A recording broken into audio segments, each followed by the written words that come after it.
Welcome to Ripple Effects, Travelers with Disabilities Abroad, brought to you by the National Clearinghouse on Disability and Exchange, a project sponsored by the U.S. Department of State's Bureau of Educational and Cultural Affairs and administered by Mobility International USA. We know that international exchange can influence personal and professional development.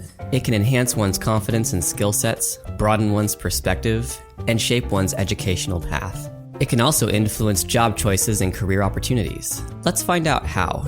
For this season of Ripple Effects, we hear the stories of international exchange alumni with disabilities and how their programs relate to their careers. This is part of a new initiative from the Clearinghouse called #LifeAfterExchange. I'm Justin Harford, a project coordinator with Mobility International USA and your host for Ripple Effects. Confronting challenges of communication while learning about disability rights abroad has taught Jacob Lesner Buxton, a person with low vision and CP, to just go with the flow. Now he fights for the rights of people with disabilities as a community organizer in Santa Barbara, California, and when the going gets rough, Jake remembers his times abroad. A note regarding this episode, we have provided a voiceover of Jacob's part for maximum accessibility. So how are you doing, Jake? I'm doing well. How are you? I'm doing pretty good too, and just wanted to say thanks for joining us today. What is your career that you're on right now, Jake? What are you doing nowadays? I'm a community organizer with people with disabilities. I'm based out of Santa Barbara, California, but I work anywhere along the central coast of California. So you work at an independent living center, is that right? Yes, I am. Disability Resource Center, is that right? Independent Living Resource Center is the name of my organization. Okay, yeah. So yeah, you're in the independent living movement, the same place I got my start. Actually, I was working at a center in Grass Valley, California. So what you're saying, I mean, you're based in Santa Barbara, but it sounds like you're a community organizer and you do work all along in a number of different areas. All along this. I work in 3 counties all along the California Central Coast. I coordinate about a 315-mile area. Okay, yeah, so that's quite a stretch, 300 miles of territory that you're working with. So Jake, I mean, you in your history with independent living goes back quite a ways, and it sounds like it must have started almost with your international exchanges. Why don't you tell us about those experiences? I think you said you went on 2 of them.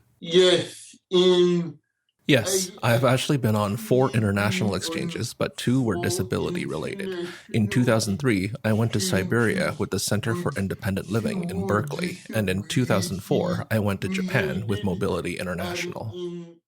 Right. So why don't you tell us about those experiences? The 2004 to Japan that you did with us, and the 2003 trip that you did to Siberia with the CIL. Sure. Basically, we explored how people with disabilities lived in other countries, and we hung out and took a look at their resources that they used, including their versions of independent living centers. So you got to take a look at what it was like for people with disabilities in other countries, and especially in the independent living movement. Is that right? Yes. So what were your takeaways about the situation of people with disabilities in Russia and Japan? It was very different in Russia. Access is only beginning to come in. There were a lot of stairs, and one of the people I went with was in a wheelchair, and she would be flying from Moscow to Siberia. They had to examine her before she was able to get on the plane to make sure she was okay to fly.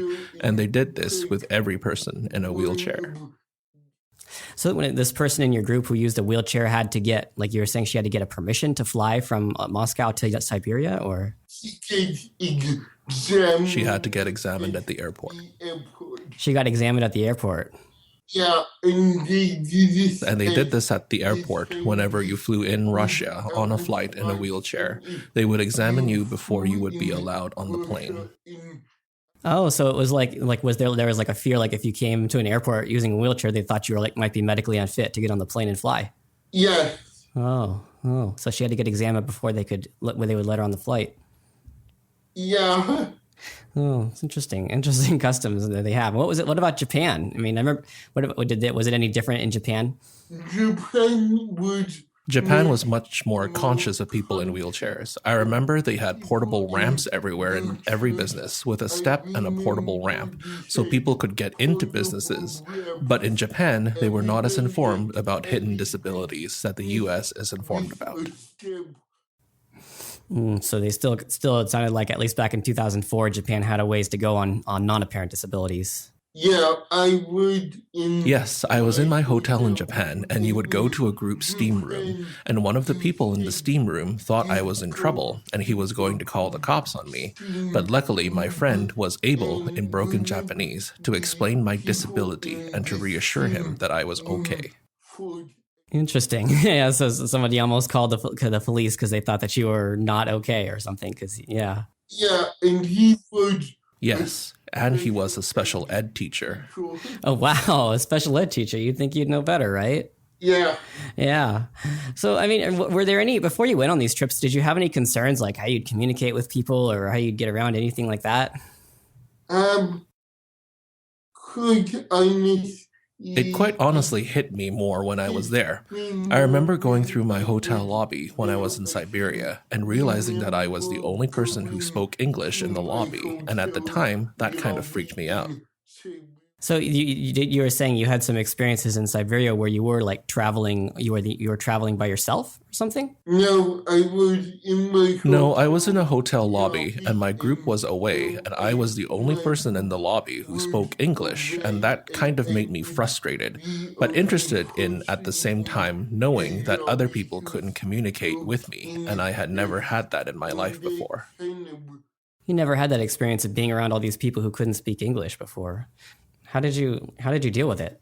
I was frustrated in the beginning, but after a couple days, I just decided to go with the flow and be happy because I couldn't control anything. Yeah, not being able to control anything. You kind of learn how to go with the flow. And just be happy. Do you, have you ever found that you had to do that in your job? I mean, it seems like sometimes being a community organizer, I mean, from my experience, sometimes there are things that go wrong that you just kind of have to go with the flow. Yeah, one night, my boss and I were taking a group of people up to Sacramento, which is our state capital, to advocate for disability rights.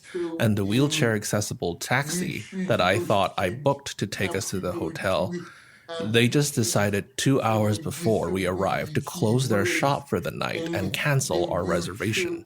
So our group was having to navigate with 7 people through the dark streets of Sacramento, which is kind of scary. But you guys got through it.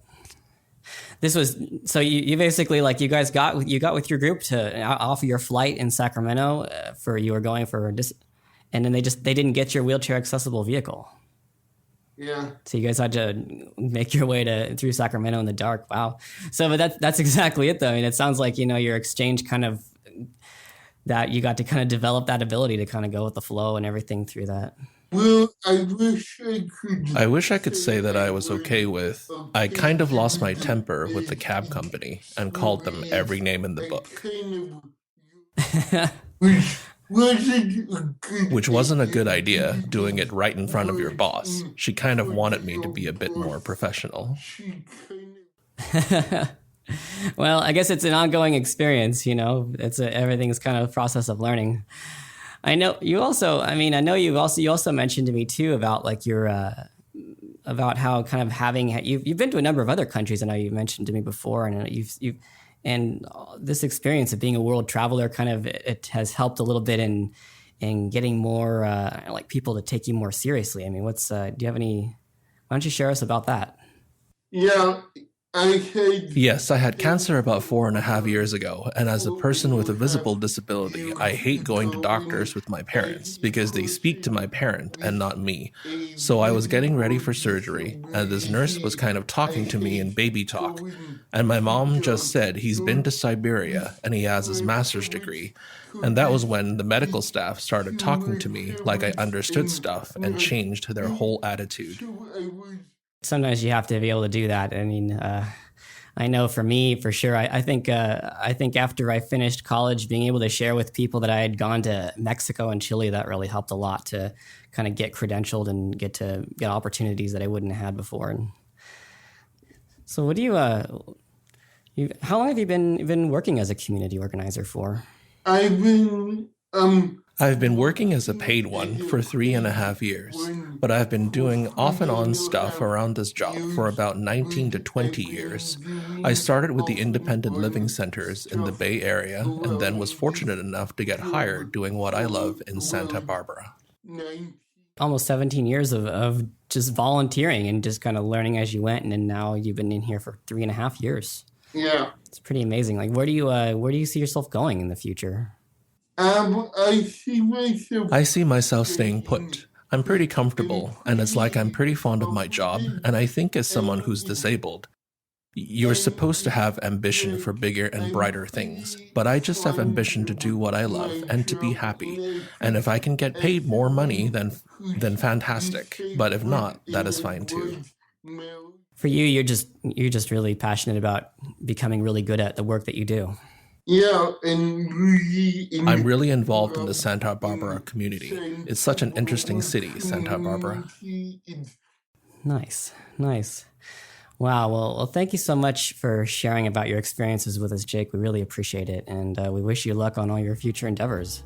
Thank you. I enjoyed talking to you today. Thanks for listening. If you enjoyed this podcast, please leave us a review on iTunes and consider sharing us with your networks.